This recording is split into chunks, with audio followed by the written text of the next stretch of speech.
Here's a story about how I met this really cute girl at the gym. It was a quiet weekend. I saw her, worked up the courage to approach her, and somehow managed to get her number. We started texting, and we just clicked. Suddenly we were going on dates, and honestly it felt like a dream.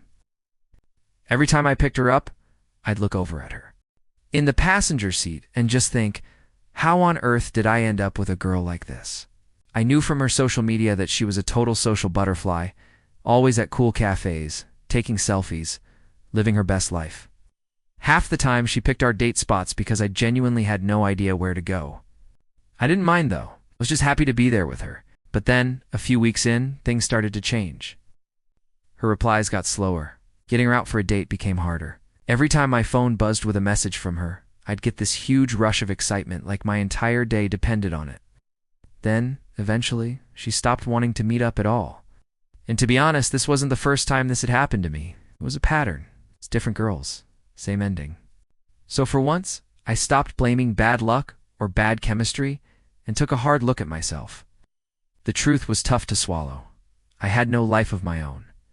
I wasn't happy by myself. I was depending on someone else to make me feel good, and that kind of energy, that neediness, just pushes people away. It wasn't that I was unattractive. I was just needy. And that's a huge turnoff.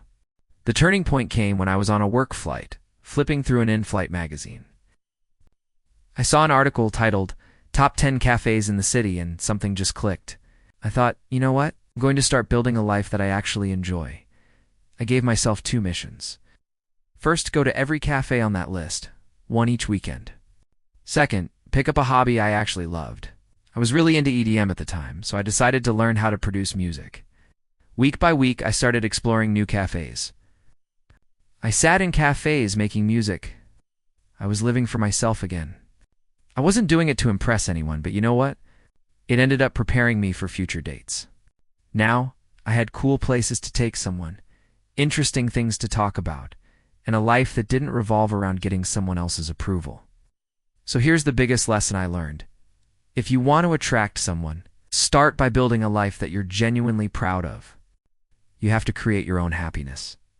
People can feel when you're needy, and they can also feel when you're confident and truly enjoying your own life. That's the energy that draws people in. This was one of the biggest lessons of my 20s.